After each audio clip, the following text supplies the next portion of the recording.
Bata pa lamang si Celia ay marunong na siyang magtahi. Anak siya ng isang mananahi sa probinsya ng Batangas, doon siya natutong humawak ng karayom bago pa man siya natutong magbasa. Habang ang ibang bata ay naglalaro kasama ang kanilang mga kaibigan, siya ay nasa gilid ng makinang panahi ng kanyang ina, taimtim na nanunood. "Nay, bakit po kayo laging nananahi kahit gabi na?" minsang tanong niya noon. "Para may pambaon ka bukas, anak," sagot ng kanyang ina habang tinatahi ang lumang kamiseta ng kapitbahay. "Kapag naging ina ka na, maiintindihan mo kung gaano kabigat ang magtaguyod ng anak. Pero kahit gaano kabigat, kakayanin mo, kasi mahal mo sila." At nang siya nga'y naging ina, doon niya naranasan ang lahat ng sinabi ng kanyang nanay.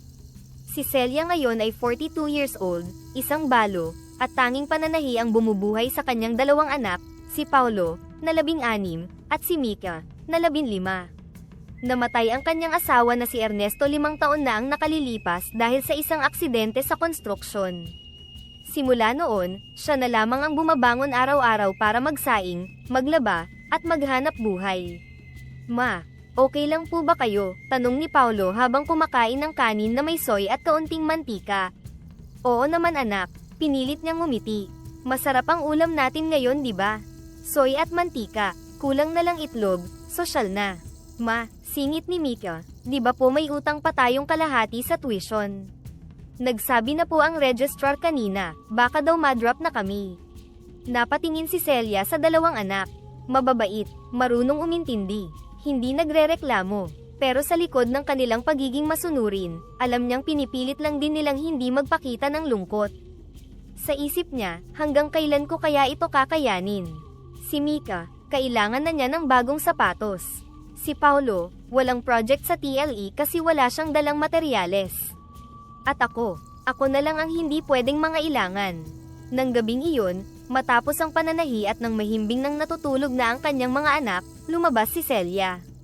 Basang-basa ang paligid sa ulan, ngunit tila mas malakas ang unos sa kanyang dibdib. Bitbit ang lumang shawl, naglakad siya papunta sa malapit na punong balete, isang tahimik na sulok, kung saan siya madalas mag-isip o umiyak kapag wala nang makausap. "Ernesto," bulong niya habang pinapahid ang kanyang luha. "Kung naririnig mo ako, tulungan mo naman ako. Napapagod na ako. Hindi ko alam kung sapat pa ang pananahi para sa kinabukasan nila." Biglang lumamig ang hangin. Ang mga dahon ng puno ng balete ay nagsimulang gumalaw, tila ba may diwa ng kagubatan na gumising. Mula sa dilim, unti-unting lumitaw ang isang matandang babae. Ang kanyang buhok ay pilak, at ang matay tila sinlalim ng dagat. May ngiti sa kanyang labi, ngunit may hiwaga sa kanyang kilos. "Celia," malumanay niyang sambit. "Po." Halos mapaatras si Celia sa gulat. "Sino po kayo?" "Patawad po, kung bawal po dito, aalis na po ako." "Hindi mo ako ginambala," sabi ng matanda. "Narinig ko ang hinaing mo." Ang isang puso ng ina ay laging pinapakinggan ng kalikasan, lalo na kung ito'y busilak. Napaluha si Celia. "Hindi ko po alam kung anong gagawin ko. Araw-araw po akong nagtatahi, pero palaging kapos.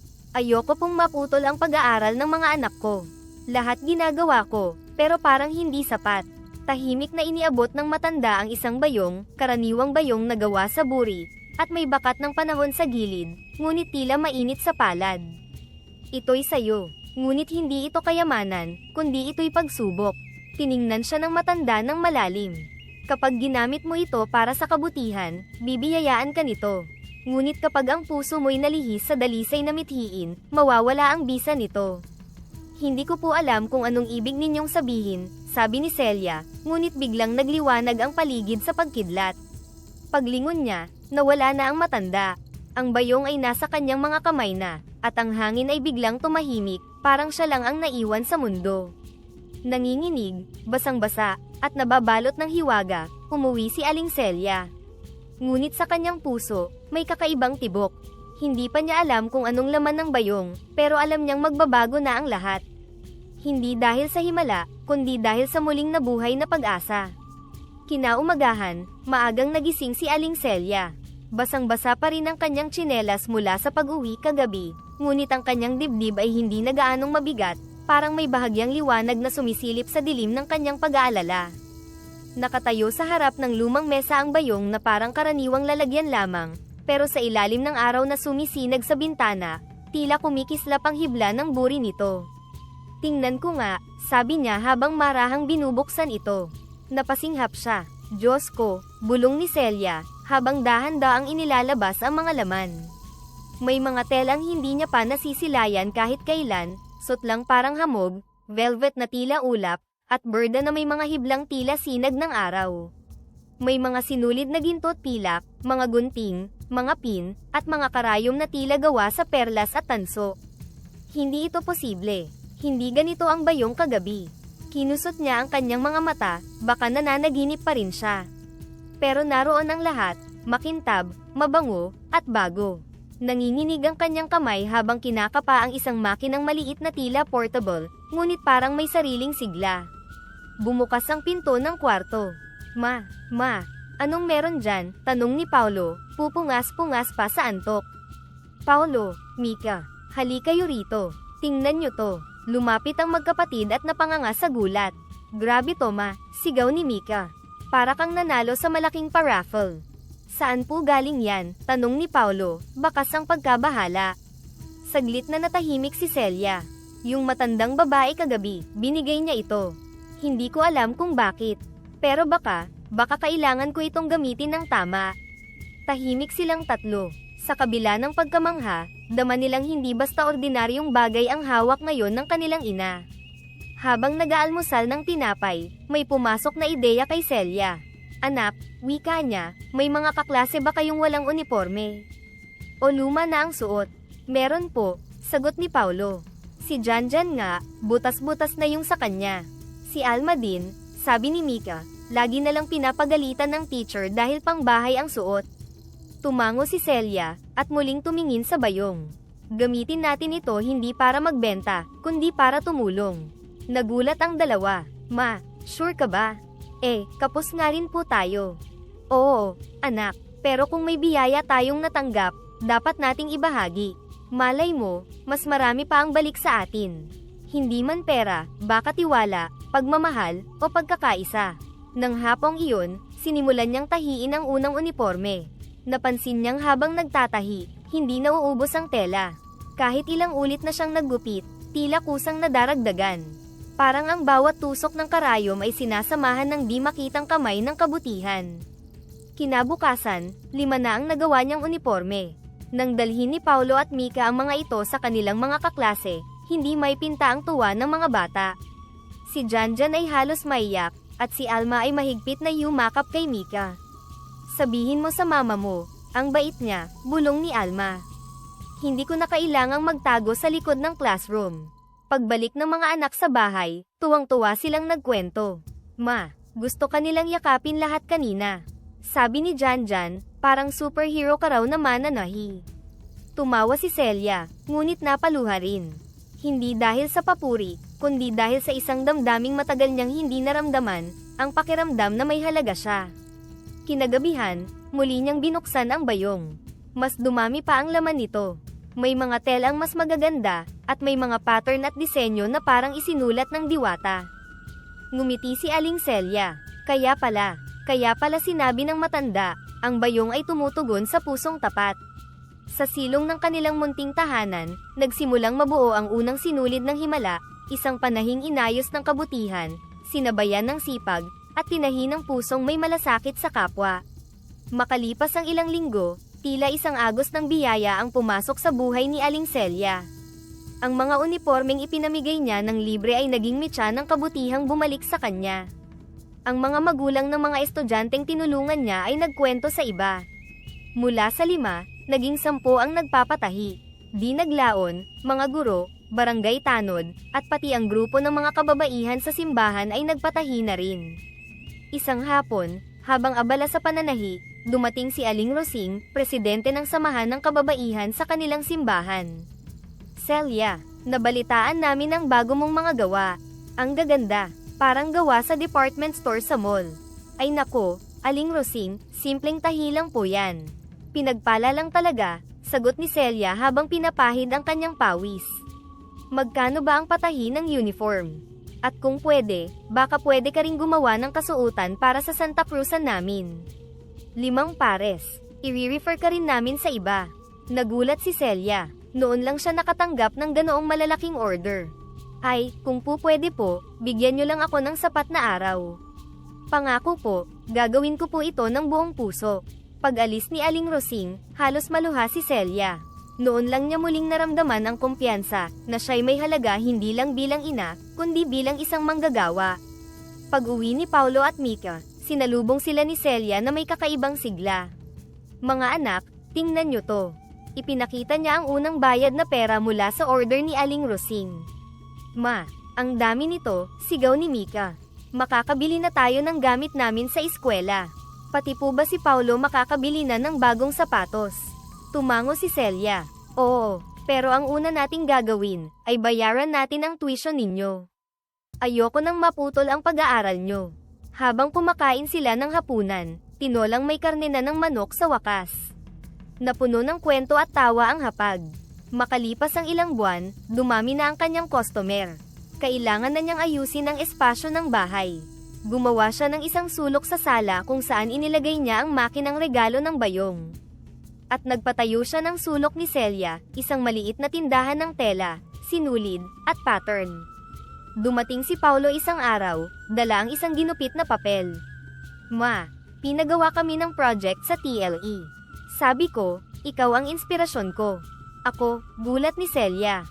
Opo, kasi di lang kayo nagtatahi. Nagbibigay din po kayo ng pag-asa.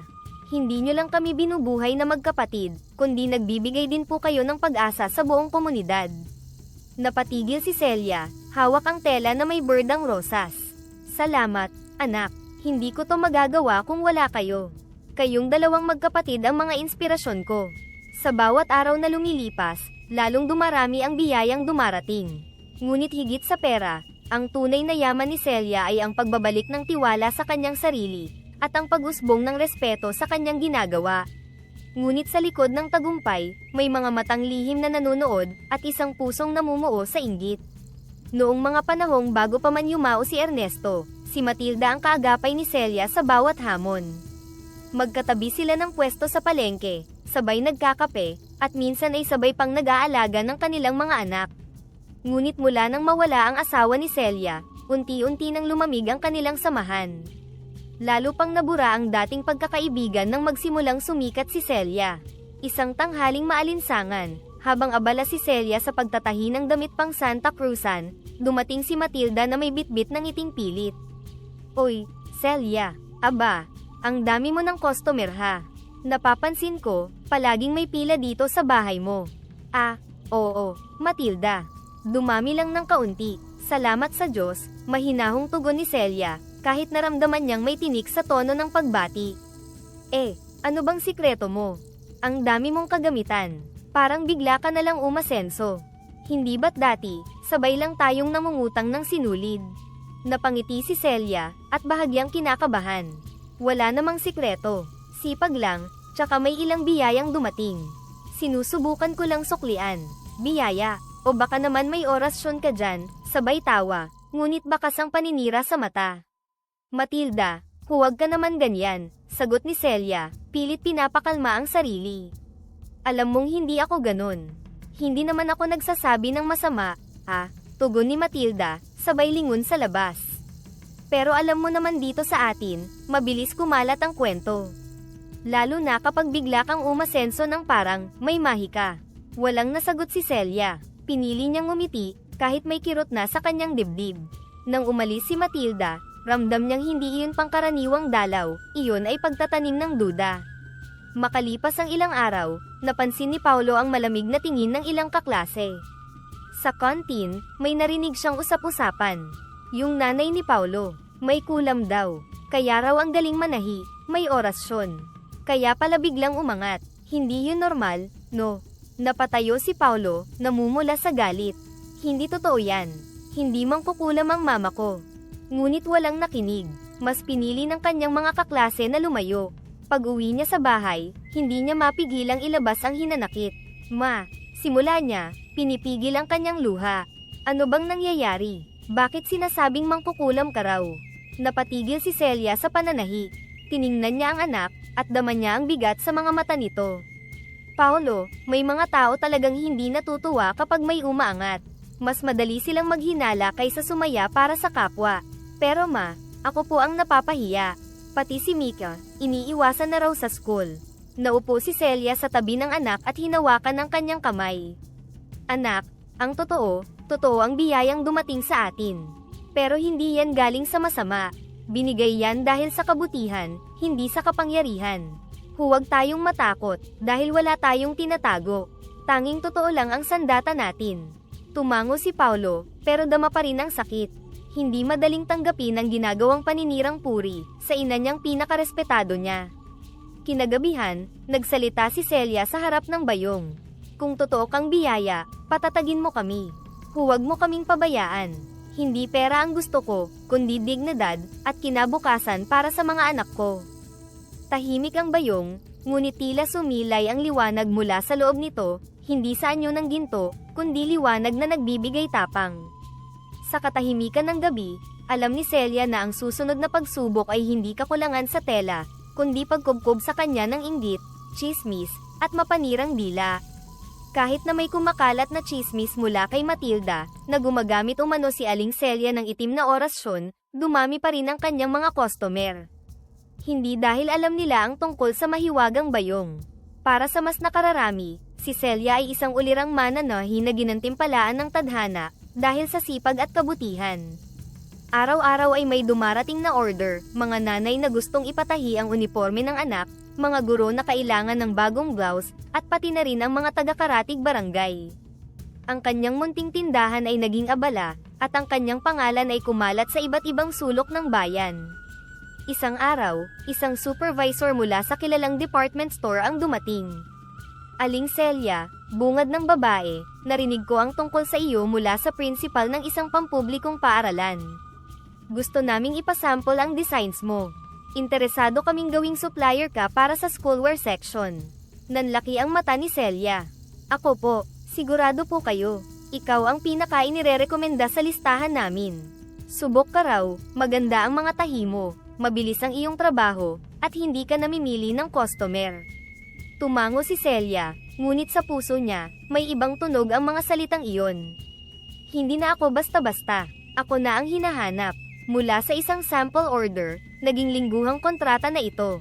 Mas malaki na ang kanyang kita, at mas malawak ang exposure. Nakabili siya ng bagong gamit, nagpagawa ng maliit na extension sa bahay bilang bodega, at nagkaroon ng assistant. Doon na rin nagsimulang magbago ang kanyang pananaw sa oras at sa halaga ng kanyang serbisyo. Isang tanghali, habang naglalagay siya ng tela sa mesa, dumating si Aling Diday, hawak ang kamay ng kanyang apong si Elsa. Celia, baka pwedeng makahingi ng kahit isang uniforme lang. Pasukan na bukas, at wala pang damit si Elsa. Napatingin si Celia sa relo niya. Pasensya ka na, Diday. Fully booked ako ngayon. Pati orders ko sa department store, hindi ko pa natatapos. Kahit simpleng tahi lang, Celia. Wala talaga kasi kaming pambili. Hindi ko na talaga kayang isingit. Wala na akong libreng oras. Tsaka kung gagawin ko yan sa iyo, baka magdatingan din ng iba. Namutla si Diday. Wala na siyang nasabi. Tahimik silang umalis ni Elsa. Sa loob ng bahay, naroon si Mika. Tahimik lang siyang nakaupo sa tabi ng makinang hindi na niya pinaglalaroan.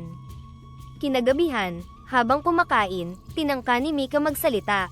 Ma, si Aling Diday kanina, umiiyak sa labas. Wala pa raw uniforme si Elsa. Baka naman pwede nating tahian kahit isa lang. Hindi pwede, Mika. Hindi na tayo charity. Kailangan din nating protektahan ang oras at negosyo natin. Hindi na ako pwedeng magtahi ng libre kahit kanino. Pero dati po, kahit wala pa tayong pera. Dati, oo, pero hindi na ngayon. At simula ngayon, kailangan yung matutunang pumili na ng kaibigan. Hindi lahat ng tao ay kauri natin. Napatingin si Paulo. Ma, anong ibig niyong sabihin na hindi kauri? Ibig kong sabihin, hindi lahat ay karapat-dapat sa kabutihan natin. Hindi ako umangat sa buhay para lang ibigay ang pinaghirapan ko ng basta-basta. Hindi na muling nagsalita ang magkapatid. Ngunit sa kanilang dibdib, may kirot na nagsimulang tumahi ng katahimikan sa pagitan nila at ng kanilang ina. Sa mga sumunod na araw, napansin ni Celia na parang may nagbabago sa bayong. Hindi na ito maraming laman tulad ng dati. Kapag binubuksan niya ito, iilang piraso na lang ang laman. Minsan, wala ni isang makintab na sinulid o tela. Baka pagod lang ako. Baka sinusubok lang ako, bulong niya sa sarili habang patuloy sa pagtatahi ng damit para sa department store. Ngunit habang dumarami ang kanyang mga order, lalo ring lumalamig ang dating mainit na pakikitungo niya sa kanyang mga kapitbahay. Ayaw na niyang lapitan ng mga dating kaibigan. Pati si Aling Lorna na minsang tinulungan niya sa mga sinampay ay hindi na pumapasok sa bakuran. Nararamdaman niya ito, pero binaliwala niya lang ito. Hindi ko sila kailangan. Mas mahalaga ang mga kliyente kung may kontrata, sabi niya minsan sa kanyang sarili. Hanggang isang araw, muling dumaan si Matilda. Payat na, may pasa sa braso, at bitbit ang anak na si Letlet, nakasuot ng pinagtahi-tahing piraso ng lumang damit. Celia, alam kong galit ka sa akin. Pero baka pwede, makahingi kahit isa lang. Damit lang para kay Letlet. Pambahay lang kasi ang suot niya sa eskwela. Hindi agad sumagot si Celia. Tumingin siya sa relo, tapos sa makinang tumatakbo. Pasensya na, hindi ako tumatanggap ng libre ngayon. Babayaran din kita, kahit paunti-unti lang sana. Hindi ito para sa akin. Para ito sa anak ko. Walang tugon si Celia. Tahimik niyang isinara ang pinto. Sa labas, narinig niya ang sinambit ni Matilda.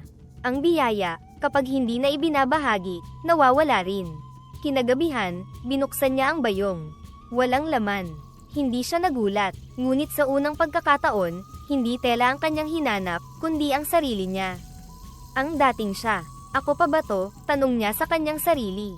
Sa ilalim ng malamlam na ilaw, sa harap ng bayong na ngayoy walang laman, umalingaw-ngaw sa puso niya ang isang sagot. Ang lumalaki, hindi lang ulo, kundi pati na rin ang agwat mo sa tunay na kabutihan. Isang araw, dumating ang pinakamalaking order na natanggap ni Aling Celia, 20 piraso na gown para sa isang fashion show sa lungsod. Isang kilalang designer ang lumapit mismo sa kanya matapos marinig ang kanyang galing. Ikaw lang ang pinagkakatiwalaan kung makakagawa nito. Isang linggo lang ang palugit.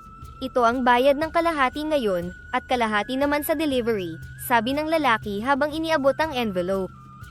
Hindi maitago ni Celia ang saya. Ito na ang sandaling magpapatunay na karapat-dapat ako sa tagumpay na to, bulong niya sa sarili. At tulad ng dati, agad siyang lumapit sa bayong upang kumuha ng mga tela at sinulid. Ngunit sa kanyang pagkagulat, iisang telang kupas at ilang piraso ng karayom na kinakalawang ang kanyang nakita. Hindi pwede ito. Hindi ngayon. Sinubukan niyang ibalik ang bayong, tinapik, niyugyog, dinasalan. Ngunit walang nangyari. Baka sinusubok lang ako. Baka bukas, babalik din ito sa dati. Ngunit kinabukasan, wala pa rin. Pangalawang araw, ganoon din. Hindi niya nagawa kahit isa sa mga damit. At ang makinang minsan ay tila humuhuni sa tuwa, ngayon ay parang hirap gumana. Dumating ang araw ng deadline. Dumating ang mga customer, umaasang handa na ang mga gown. Ngunit pagpasok nila sa bahay, nasaan ang mga damit, Aling Celia? Tanong ng assistant ng designer. Pasensya na po, may mga hindi inaasahang aberya. Sambit ni Aling Celia. Hindi ba't sinabi niyong kaya ninyo? Pinagkatiwalaan namin kayo. Subukan niyo pong bigyan pa ako ng isa pang linggo. Wala na kaming isang linggo. Bukas na ang fashion show. Hindi mo alam kung gaano kalaking kahihiyan ito sa amin. Umalis ang grupo na halos hindi makatingin kay Celia. Naiwan siyang nakaupo, luhaan, ni hindi makapagpaliwanag ng tunay na dahilan, sapagkat paano mo nga ba ipapaliwanag ang pagkawala ng hiwaga, na hindi naman alam ng iba. Sa sumunod na mga araw, biglang nawala ang mga customer. Ang dating pila ay naglaho. Isa-isa, ang mga order ay kinansela. Sabi nila, hindi raw siya marunong tumupad. Naging mayabang na raw kasi, ayan tuloy. Wala na raw sa ayos ang mga tahi niya. Nagbalik ang mga dating chismis, ngayon ay may kasamang puot. Naging usap-usapan ang kanyang pagbagsak. Si Paulo at Mika ay nagsimulang makaranas ng panlalait sa paaralan. Oh, yung anak ng mangkukulam na laos na. Baka pati tela ng nanay mo na kinulam lang din, ay naubos na yata. Umuwi si Paulo isang araw, na may pasa sa braso. Sinuntok ako, ma. Tinawag akong anak ng sinungaling. Sabi nila, kayo daw po ay manloloko. Hindi na nakasagot si Celia. Tumingin siya sa anak na ngayon ay may takot sa mga mata. Tumingin siya sa kamay niyang nangangapal sa pagtatahi at pagod, ngunit ngayoy wala ng layunin. Patawad, anak, bulong niya. Gabi-gabi, muling binubuksan ni Celia ang bayong, umaasang babalik ang biyaya. Ngunit wala kahit kapirasong sinulid. Wala ring sagot mula sa katahimikan. Isang gabi, habang naghuhugas ng pinagkainan, napayuko si Celia sa gilid ng lababo at tahimik na humagulgol. Nasaan na ang dati kong sarili? Kailan ako naging ganito? Kailan nawala ang kabutihan sa puso ko? Sa pag-angat niya ng tingin, nakita niya ang bayong sa sulok ng silid, tahimik, at para bang nilalayo ang sarili sa kanya. Hindi ko kayang ibalik ang nawala, kung hindi ko babalikan ang sarili kong puso. Isang gabi ng walang buwan, tahimik ang buong barangay. Ang hangin ay malamig, at ang mga dahon ay tila mas mabigat ang bagsak. Walang ingay sa paligid, maliban sa mga yapak ni Celia, bitbit ang walang laman na bayong, at bigat ng puso't konsensya. Baka may pag-asa pa, bulong niya habang tinatahak ang madamong daan patungo sa puno ng balete. Hindi niya sinabihan sina Paulo at Mika. Ayaw niyang makita nilang muli siyang humihingi ng tulong. Sa oras na ito, hindi siya dumulog bilang ina, kundi bilang isang taong nabigo, nadapa, at ngayon ay naghahanap muli ng liwanag. Pagdating niya sa ilalim ng puno ng balete, huminto siya. Dito siya umiiyak noon at naglalabas ng bigat ng pakiramdam, noong siya'y naghihirap ngunit tapat ang puso. Marahang lumuhod si Celia, niyakap ang bayong, at umiyak. Kung naririnig mo ako, Diwata, kung naririnig mo ako. Ako na mismo ang nagsasabing nagkamali ako. Umasa ako sa ginto, nakalimutan kong ang bayong ay regalo, hindi gantimpala. Ginamit kita, pero kinalimutan ko kung bakit mo ako tinulungan noon. Tahimik ang paligid, hanggang sa dumaan ang malamig na hangin, hindi basta ihip, kundi parang halik ng liwanag sa madilim na balat ng gabi. Mula sa likod ng punong balete, dahan-daang lumitaw ang isang matandang babae. Ang kanyang buhok ay pilak, ang matay malinaw gaya ng tubig sa ilog, at ang tinig ay parang musika sa puso. Celia, napatayo si Celia, nanginginig. Kayo po ulit yung. Ako'y naririto hindi upang bigyan ka ng parusa, kundi upang paalalahanan kita. Naparito ka hindi dahil sa bayong, kundi dahil sa sarili mong pagnanais na magbalik sa dati mong sarili. Napaluhod muli si Celia. Patawad po, hindi ko inakalang magbabago ako ng ganito. Hindi ko na malayang lumaki ang ulo ko. Tinanggihan ko ang mga taong minsang kasama ko sa hirap. Pati mga anak ko, pinagalitan ko dahil lang sa gusto nilang tumulong. Nawalan po ako ng puso. Tahimik ang Diwata. Tumingin ito sa kanya ng buo, malalim, ngunit hindi mapanghusga. Celia, ang bayong ay hindi kayamanan kundi pagsubok. Hindi ginto ang laman nito kundi ang sarili mong kabutihan. Habang ang puso mo'y bukas at marunong magbigay, ito'y umaapaw. Ngunit nang palitan mo ito ng yabang at pagmamataas, ang laman nito'y unti-unting nawala, sapagkat ang bayong ay refleksyon ng iyong pagkatao. Napaiyak si Celia, ngunit ang luha niya ngayon ay hindi galing sa takot, kundi sa pag-unawa. Kung maibabalik ko lang, kung mabibigyan niyo pa po ako ng isa pang pagkakataon, hindi ko na po ito gagamitin para sa sarili ko lamang na kapakinabangan. Gagamitin ko ito para muling magbahagi ng kabutihan sa paligid. Lumapit ang Diwata, marahang tinapik ang bayong. Hindi mo kailangang humingi ng kapalit. Ang tunay na biyaya ay hindi inaasahan, ngunit kusang dumarating sa mga marunong magpakumbaba. Dahan-daang lumiwanag ang bayong sa kanyang mga kamay, isang mahinhing liwanag, parang pagsikat ng araw sa pagitan ng ulap. Ngunit hindi ito muling napuno. Hindi pa sa ngayon. Babalik ito, Celia. Ngunit hindi biglaan. Hindi tulad ng dati. Magsimula ka muli, at hayaang ang iyong puso ang magtahi ng bagong simula. Maraming salamat po, maraming salamat. Ngumiti ang Diwata, at unti-unting naglaho sa liwanag ng buwan na ngayoy muling sumilip mula sa ulap. Umuwi si Celia na may magaan na puso. Hindi pa rin puno ang bayong, pero ramdam niya ang pagdaloy ng pag-asa sa kanyang dibdib. Sa wakas, alam na niyang hindi ang bayong ang mahika, kundi ang puso niyang may kabutihan at pagmamahal sa kapwa. Kinabukasan, matapos ang kanyang paghaharap sa Diwata sa ilalim ng puno ng balete, maagang nagising si Celia. Walang tela na bago, walang makinang at kumikislap na gamit, walang himalang sinulid na ginto. Ang tanging nasa kanyang harapan ay ang luma niyang makinang pantahi, may kalawang sa gilid, nanginginig na pedal, at ang tila amoy ng panahong pinaghirapan niya noon. Tinapik niya ito ng marahan.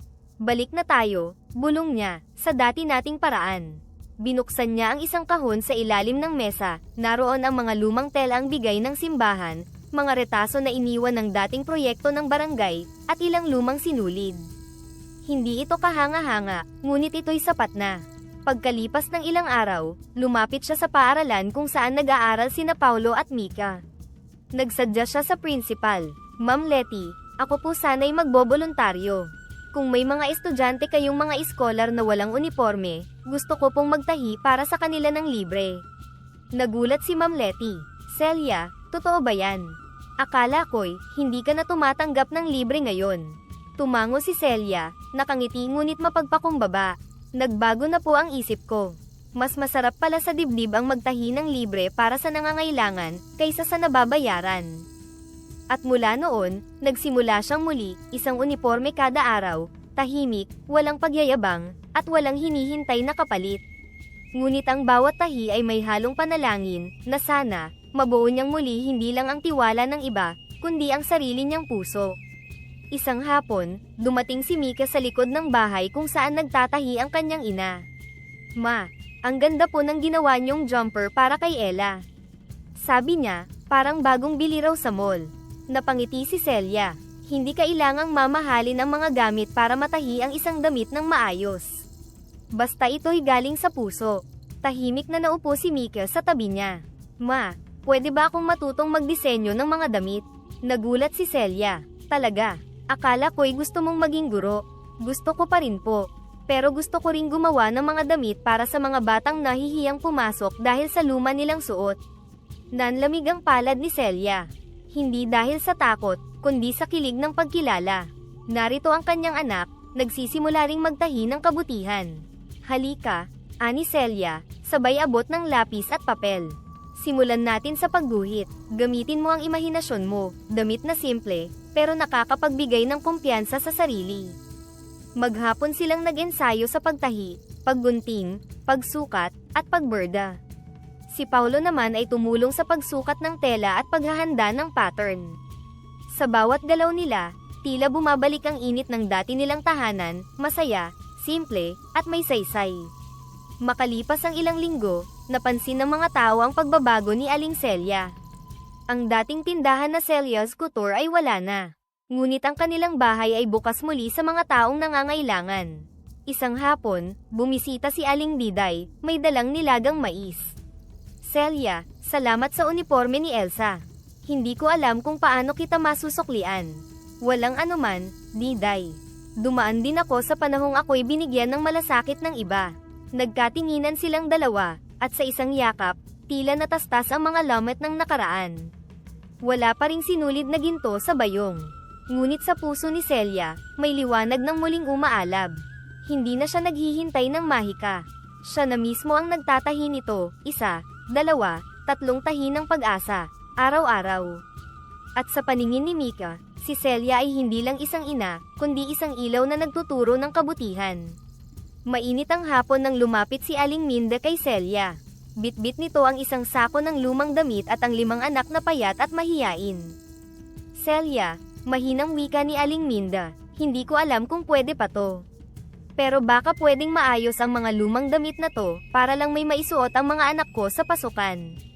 Tiningnan ni Celia ang mga bata. Ang pinakamatanday 12, ang bunso'y 3 taon. Lahat ay tila gutom hindi lamang sa pagkain, kundi sa dignidad. Wala akong maibabayad, Celia. Pero kung okay lang, ako na lang ang maglilinis ng bahay mo tuwing Biyernes. Tahimik si Celia. Sandaling tinitigan ng kanyang makinang kalawangin. Tumingin siya sa kahon ng tela, halos wala ng laman. Ngunit ngumiti siya. Hindi mo kailangang magbayad, Minda. Ang kailangan lang ng mga anak mo ay respeto. At sisiguraduhin kung hindi sila mapapahiya. Umiyak si Aling Minda. Yumakap siya kay Celia, habang ang mga bata ay naupo sa gilid, may ngiting ngayon lang na silayan. Kinagabihan, habang tahimik na nagtatahi si Celia ng unang polo gamit ang huling piraso ng lumang tela, naramdaman niyang may kakaibang ihip ng hangin sa kanyang likuran. Huminto siya sa pagtahi. Ang paligid ay tila tumahimik, ang ilaw ng lampara ay kumurap, at isang liwanag ang sumilay mula sa sulok ng silid. Paglingon niya, nakita niya ang bayong, na matagal nang nakapatong sa ibabaw ng lumang aparador, ngayoy nagliwanag. Hindi ito matindi o nakakasilaw, kundi isang mahinhin at malumanay na sinag, parang liwanag ng buwan sa ibabaw ng lawa. Dahan-daang lumapit si Celia. Hindi, bulong niya, halos hindi makapaniwala. Totoo ba ito? Binuksan niya ang bayong. Nangungusap ang kanyang mga mata sa pagitan ng luha at ng takot na baka guni-guni lamang ito. Ngunit hindi siya nagkamali. Sa loob ng bayong, naroon ang mga telang tila habi ng ulap, malalambot, makukulay, may sinag ng bahaghari. May mga sinulid na tila sinag ng araw, may makinang maliit na humuhuni kahit hindi pa inaapakan. Napaluhod si Celia, nanginginig ang kamay, hawak ang isang tela na tila ginto ngunit magaan na parang hangin. Bumalik ka, pero bakit? Bigla niyang narinig ang boses ng diwata sa kanyang alaala. Ang bayong ay refleksyon ng puso mo. Kapag ito'y bukas sa kabutihan, ito'y muling mapupuno. Hindi na siya umiyak ng may panghihinayang. Ngayon, ang kanyang luha ay dalisay, tulad ng kanyang layunin. Tumayo siya, at agad na sinimulan ang bagong gawain. Kinabukasan, ginising niya si Mika. Anak, bumangon ka, magdidisenyo tayo. Ha, ma, anong meron? Dumating na ulit ang biyaya. Pero ngayon alam ko na hindi ito akin lang. Ito'y para rin sa iba. Magkasamang gumawa ng disenyo si Mika at Celia. Si Paulo naman ay tumulong sa pag-ayos ng mga tela, at paggupit ng mga ito ayon sa sukat ng mga bata. Sa loob ng bahay na minsang naging tahimik at malamig, muling bumalik ang saya, hindi dahil sa pera, kundi dahil sa kabutihang ibinabalik ng puso. Pagkalipas ng ilang araw, habang isinusuot ni Aling Minda ang bagong gawang uniforme sa kanyang mga anak, isa-isa silang yumakap kay Celia. Parang nanay na rin po kayo namin, bulong ng panganay. Ngumiti si Celia, habang hawak ang kanyang makinang muling humuhuni. Walang anuman, anak, masaya ako't nagustuhan mo ang mga ito. At sa muling pagkislap ng bayong, alam ni Celia, na hindi lahat ng mahika ay makulay at marangya. Minsan, ito'y tahimik lang na umaagos mula sa puso ng isang taong marunong magbalik loob. Mula nang muling mapuno ng hiwaga ang bayong, nagbago ang pananaw ni Aling Celia. Hindi na niya ito itinuring na sariling yaman o gantimpala, kundi isang biyayang dapat ibahagi, mula sa kanya, tungo sa mga nangangailangan. Para sa kanya, ito ay gamit para tumulong, hindi para magkamal ng kayamanan. Isang hapon, habang tinatahi niya ang isang kumot para sa batang nasunugan sa Karatig Barangay, tinawag niya sina Paulo at Mika. Mga anak, wika niya habang nilalagyan ng berda ang tela, naisip ko na kung anong itatawag natin sa ginagawa natin. Ano po, ma? Mga habi ng pag-asa. Dahil bawat tahi natin ay hindi lang para sa katawan, kundi para sa puso. Hindi lang ito patahi, ito'y pagdamay, pagyakap, at pagtulong. Nagkatinginan ang magkapatid. Si Mika ay agad kinuha ang kanyang sketchpad, at sinimulan ang logo ng proyekto. Si Paulo naman ay tumayo, kinuha ang mga lumang kahon, at sinimulang ayusin ang mga tapos na patahi para maipamahagi kinabukasan. Pagkalipas ng ilang linggo, abala na muli ang bahay ni Aling Celia. Pero ngayon, hindi na dahil sa pagkita ng pera, kundi sa kabutihang na ipapamahagi sa kanilang kapwa. Sa silong, may tatlong nanay na nagtatahi habang nagtatawanan. Sa balcony, may mga batang tinuturuan ni Mika kung paano gumuhit ng mga disenyo para sa duster at uniforme. Dumating si Aling Lorna, may dalang mainit na kaldereta. Celia, wala akong perang pambayad, pero sana tanggapin mo itong ulam ko. Salamat sa damit na ginawa mo para sa anak kong bagong opera. Ngumiti si Celia, hinawakan ang kanyang kamay. Hindi nasusukat sa pera ang kabutihan, Lorna. Pero ang kaldereta mo, ayan, yan ang hindi ko kayang tanggihan. Gutom na rin ako. Sabay silang nagtawanan, at sa loob ng maliit na kusina, muling nag-init ang pakiramdam ng komunidad. Isang araw, dumating ang grupo ng mga evacuee mula sa kabilang bayan. Biktima sila ng malawakang pagbaha, basang-basang alaala, walang dalang kahit anong damit. Celia, narinig namin yung ginagawa mo. Kahit lumang tela lang, malaking tulong na sa amin. Tiningnan ni Celia ang bayong.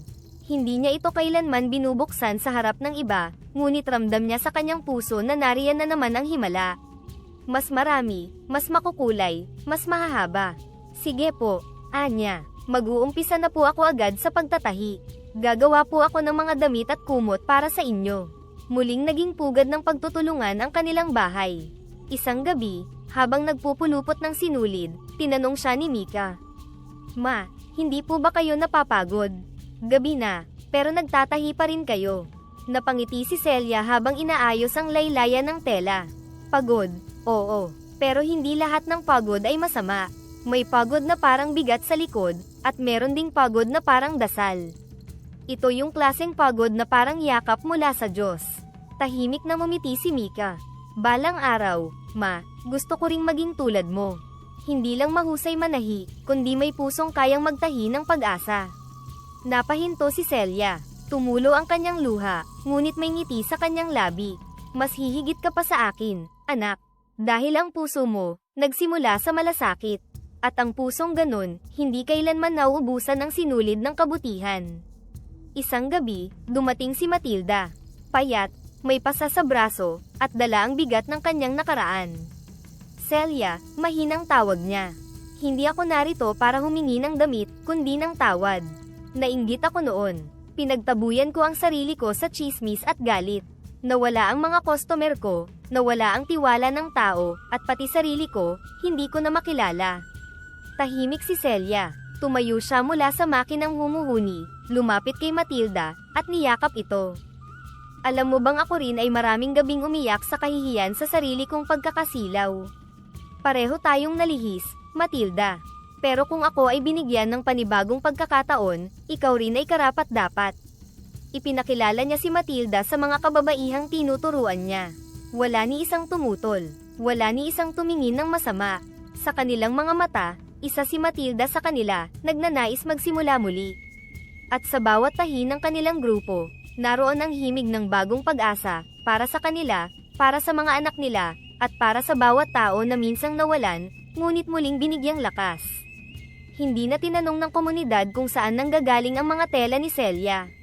Wala nang nagtanong kung bakit hindi nauubos ang sinulid, o kung saan siya kumukuha ng lakas.